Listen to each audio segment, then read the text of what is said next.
Hey there, it's Steve from Serious Keto, and this is the Not So Serious Keto video podcast. This past week, I asked my wife Terry if she wanted a divorce. Now, we've been together, our anniversary, our 27th anniversary will be in October, and June of next year will mark 30 years that we've been together, and we've been through an awful lot. We've weathered a lot of difficult times, but last week, she brought a bag of Brussels sprouts into the house, and I had to assume that she was sick of me and wanted a divorce. So actually, it turns out that was not the case. She just wanted to make Brussels sprouts. They say opposites attract. In this case, definitely that's an opposite for Terry and me. But she said she wanted to make a serious keto video. And I said, I support that. I will help you do that. So the first thing I asked is, do you have your mise en place? Which, for those of you not familiar with that term, it's a French cooking term that means everything in its place. It means you have all of your ingredients, you've got them measured out and ready to go, you've got whatever equipment you need, like your knife, a blender, a whisk, whatever it is. But everything is prepped, it's all ready so that you can bring your meal together without a lot of screwing around, excess motion, looking around for things, etc. And she said no. I said, all right, well, that's fine. We'll do some editing. We'll work around that. Then I said, have you measured out what you're going to use? Like how much in terms of Brussels sprouts do you have for weight and by volume, whatever other ingredients you're going to use? And she said, no, I was just going to kind of wing it. Can't you keto people just wing it? And I said, not so much. If this is a published recipe, we need to be able to measure everything out and tell people how we did it measurement-wise, but also we have to be able to calculate the macronutrients, know what the carbs are and such like. So at this point, she's now starting to get mildly flustered with the process. She didn't think that there was that much work involved. So this was actually, I think, a very good experience for her, seeing just the kind of work that goes into prepping a recipe. So what happened next? I'm looking at some of the things she had, and she had these little half spheres of fat. And what I do is whenever I have like a fair amount of fat that has rendered from something, whether that's chicken or beef or pork or bacon, what I will do is I will strain it, and if I'm feeling really anal retentive, I'll run it through a coffee filter to get it super clean, and then I put it in these little half mold. It's a silicone half mold tray. It's what I use when I'm doing fat bombs. I'll link to like one of the fat bomb videos up here so you can see what it looks like. But then I freeze it, and then I pop all these little half spheres out. They wind up being a tablespoon or like 15 mil each. Put them in a Ziploc bag, and then I have got fat on demand from whatever kind of animal I want. Well, I mean, the big three anyway. But she had 2 tablespoons of bacon fat and 2 tablespoons of chicken fat. And I said, another thing you kind of got to do on recipes, to the extent that you can, is you try and make it accessible and easy. And I don't know that a lot of my viewers are going to have little half spheres of chicken fat and bacon fat. So why don't we instead just bake or fry up like 3 or 4 slices of bacon and just say, use 3 or 4 slices of bacon crumbled along with any fat drippings. And at that point, she just said, nah, forget it. You keto people are too difficult. So she wound up making the Brussels sprouts, and as a good husband, I decided I would try them. And I had one, and I started chewing it, and I had to spit it out. Not because it was a bad recipe, but to me, there is nothing you can do to a Brussels sprout that makes it palatable to me. Now, I know every time I mention Brussels sprouts, there's a certain contingent of my viewers that all come to the defense of Brussels sprouts. They say, you just don't know how you're making it or how to make it. And then they proceed to tell me, first you got to cut them in half, and then you saute them in butter, and then you add some brown sugar and some balsamic vinegar and 2 or 3 pounds of bacon. And my opinion is, if you got to do all of that to make something taste good, it doesn't taste that good on its own. If you're willing to eat a given vegetable raw or steamed and with nothing on it, then I think you've got yourself a legitimate vegetable. This is a food you actually like. If you gotta coat it with all of this stuff, I don't think you really like Brussels sprouts so much as you like the bacon and the butter and the brown sugar and all of that jazz. Plus, if any of you have ever steamed Brussels sprouts, and my wife has, and I've kind of put the kibosh on that, it pretty much makes your whole house smell like a diaper genie. So anyhow, in terms of videos, I'm sure at some point Terry will be doing some more videos, hosting them, kind of like she did with the Egyptian rice video. But it's one of those where now she realizes that unlike certain YouTube channels, which I will not name, you can't just whip up something on the fly and see how it turns out. That's not how I do it anyway. I feel you kind of got to test a recipe, make sure it's solid, make sure everything's measured out, put it into something like Carb Master or Chronometer. And let me ask you this. Here's a little audience participation thing. How do you pronounce this? Is it chronometer? Is it chronometer? Chronometer? What? If you could let me know, and I'm sure there's going to be some differences of opinion, but let me know down in the comments below. Spell it out phonetically and capitalize whatever syllable has the emphasis. I'm leaning towards chronometer, but it could be chronometer. I have no idea. Let me know down in the comments below. But anyhow, Terry will be doing some videos, and we're not getting a divorce. That was a joke, if you hadn't already figured that out. Also, Colton, I had mentioned before that Colton was going to be in some more videos, probably a lot more videos over a month-long period, because Connor is away in the Army doing some training for 3 weeks, and I'm going to come back to that in a second because that could be changing. But Colton, he's really kind of getting into being into videos, and the other day he came up to me and said, "Grandpa, I want to do a serious keto video." And I said, "Okay, cool. What should we do? Should we do a cooking video? Should we do a review video?" And he said, "No, Grandpa, I want to do a serious keto video. You're not in it." And at that point I said, no. I mean, that's awesome and all, but he's already kind of stealing the scenes in the videos he's in with me. I'm not certain I'm going to give him a whole video. But who knows? We're going to keep training him, getting him more experience. At some point, he may get his own video. He didn't even want to do a cooking video or a review video. He just wanted to show off all of his Pokemon, his stuffed Pokemon figures. But back to what I was going to say about Connor. It's possible Connor may be home early because last week he got the trunk of a Humvee slammed on his left hand and broke his pointer finger. And it was a, what do they call it? An exposure fracture, I think is what it's called. I'm not going to describe what it looked like, just as a matter of good taste. It's gnarly. And they couldn't have him out in the field anymore because that's how bad it was. And he's on antibiotics. He's at the barracks. He's bored out of his mind right now. I don't know which is better, being bored out of your mind or being outside, sleeping in the rain and 90-degree heat. But obviously he can't do that because of the nature of the injury and don't want it to get infected or anything. So I don't know if they're just going to have him do administrative stuff. Oops, bumped a book there that I'll show in a minute. Whether they're just going to have him do administrative stuff, hang out at the barracks, or if they're going to send him home early. But that could also dictate what we have for videos with Colton over the next couple of weeks.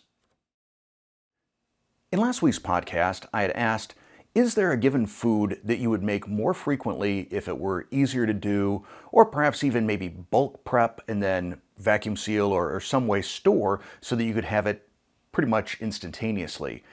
And most of the responses that I got were not so much along those lines as either telling me that I need to do something, and this is something that people kind of tend to do in my video comments.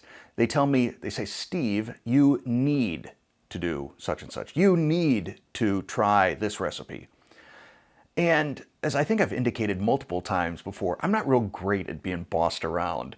And as a result, telling me I need to do something, I'm like, I don't really need to do that. In terms of things I need to do, I need to be a good husband, a good father, a good grandfather, and hopefully a decent role model. And then I need to adhere to the law, things like that, pay my taxes. But I don't need to create an all-purpose keto flour, which is something someone told me I needed to do. You need to create a one-to-one, all-purpose flour that works exactly the same as flour, but for keto. You know, I would love to.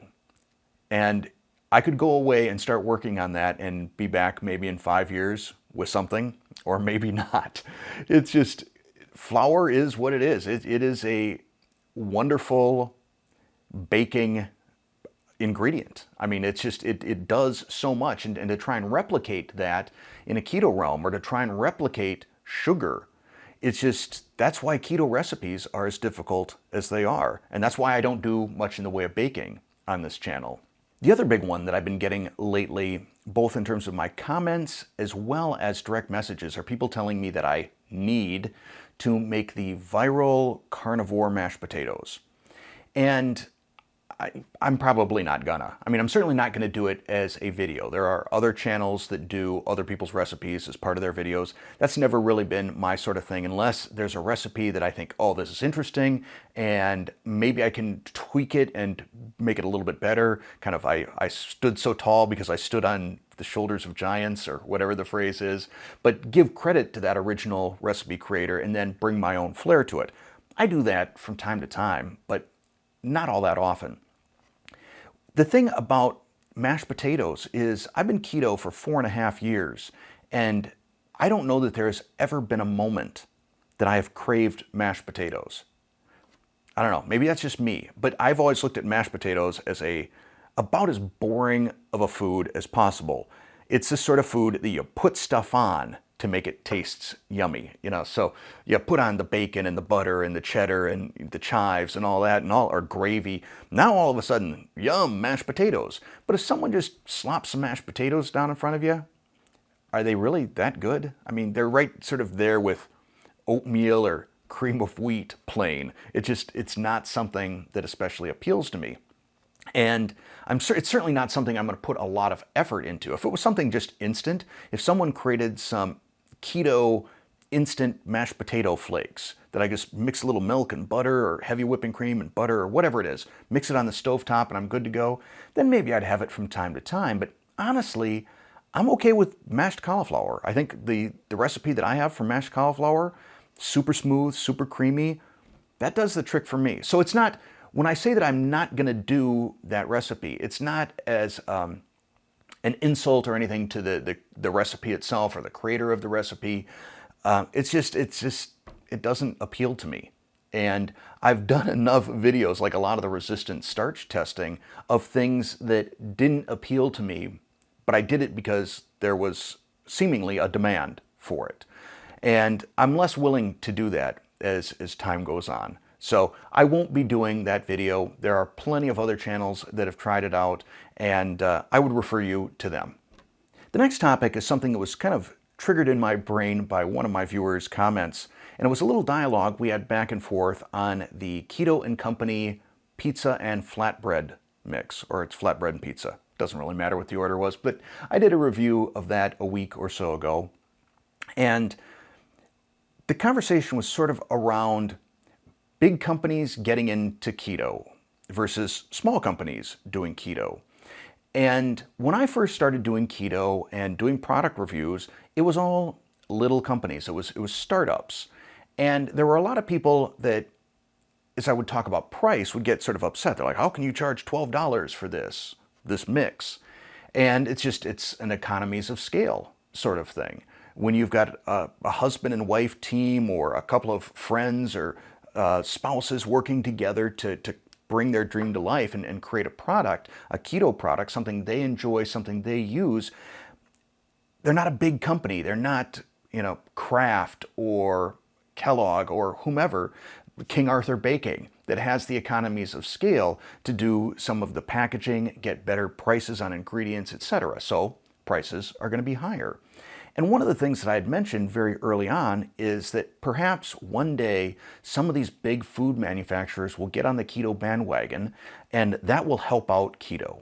It will help broaden the reach of keto. And it turned out I was partly right, but partly wrong. I think it broadened the reach of keto, and I think it, in many instances, lowered the price of keto. The issue is, a lot of these products aren't really keto. There's a keto label on it.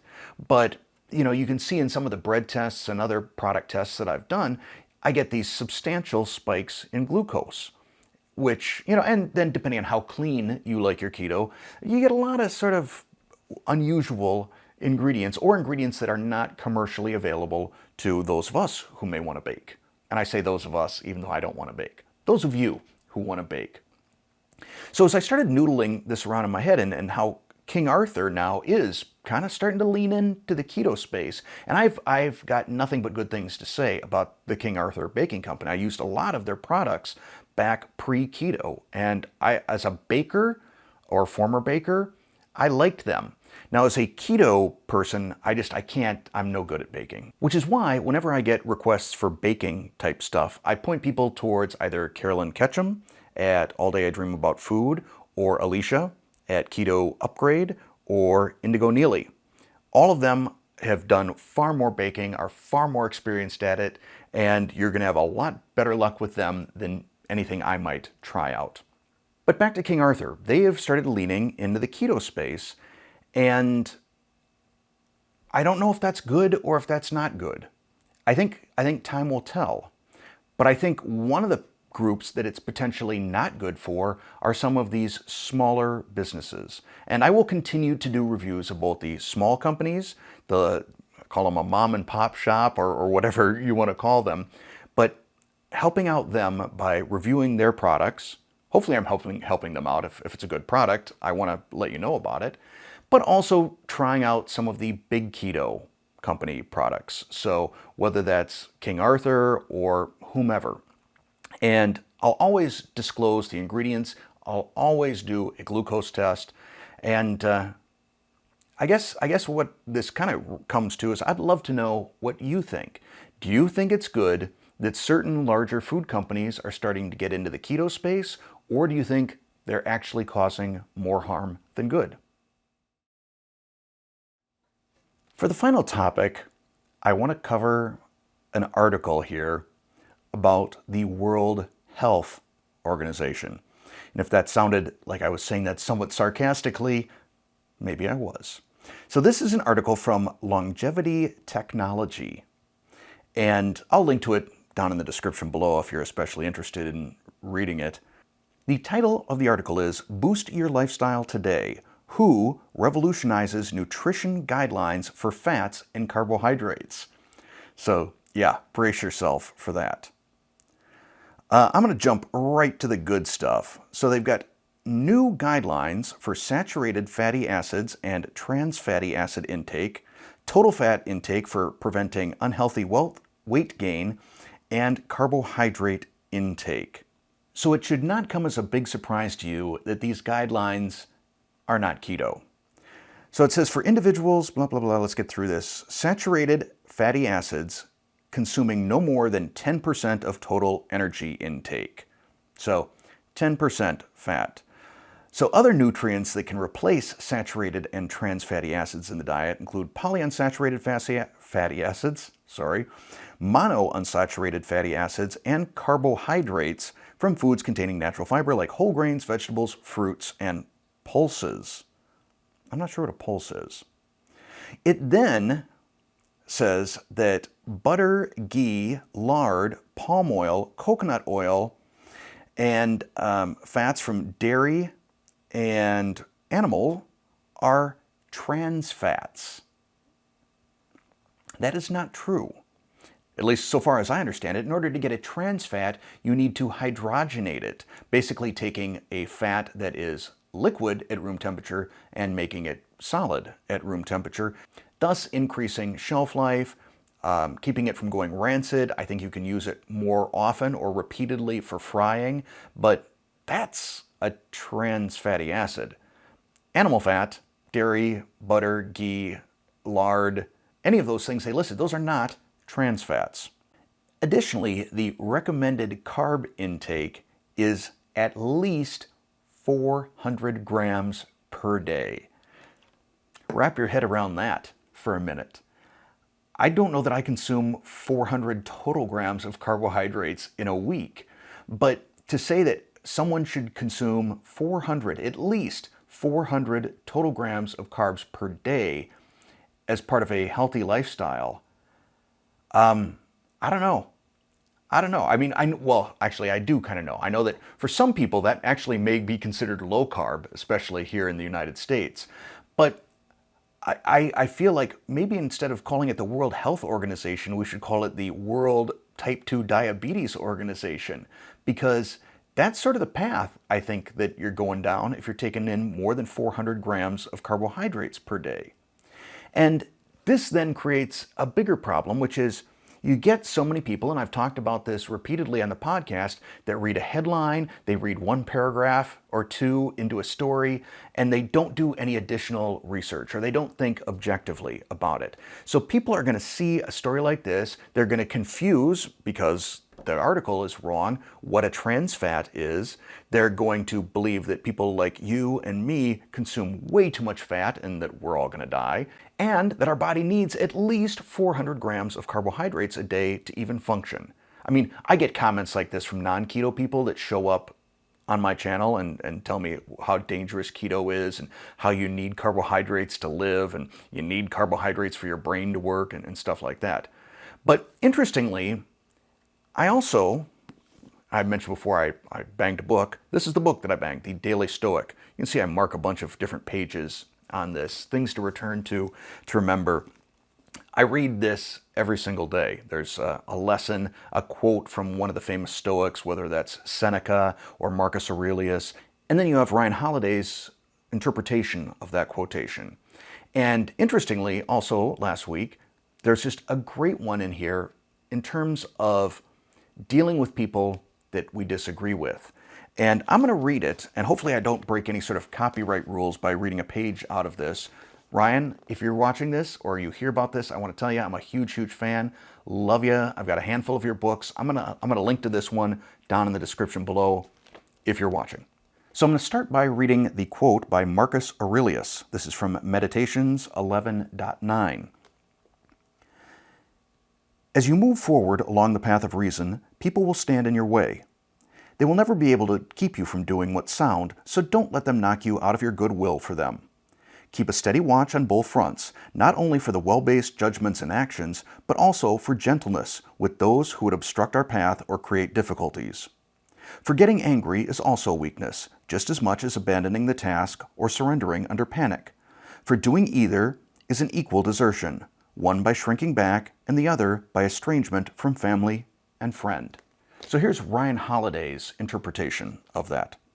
As we begin to make progress in our lives, we'll encounter the limitations of the people around us. It's like a diet.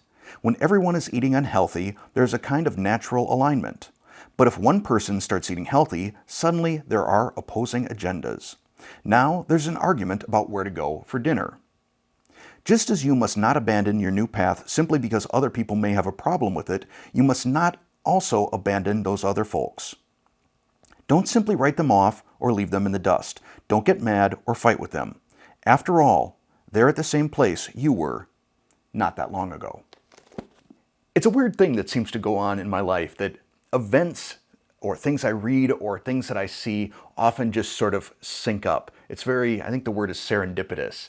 And it was cool to read that in the Daily Stoic, but especially the example of diet that Ryan Holiday used. So try and keep that in mind, that as people want to argue with us about whether or not keto is a healthy lifestyle or not, they're at a place where maybe we were at one point. And hopefully at one point in the future, they'll be on Team Keto with us. But that is going to be it for this podcast. As always, I enjoy our time together. I enjoy the dialogue that we have down in the comments below. So thanks for spending a little bit of your time with me. Thanks for listening, and thanks for watching.